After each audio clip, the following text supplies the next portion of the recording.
Here I will share a little about rich tool tips in Adobe Illustrator. This feature may be useful for those who are using Illustrator for the first time, but for those who are already familiar with Illustrator, this feature is less useful, even a little annoying. You can hide it by opening Properties and clicking Preferences. Uncheck Show Rich Tooltips and click OK.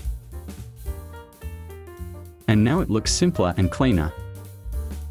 Hope this is useful. Thank you for watching until the end. If there is something you don't understand, write a comment below.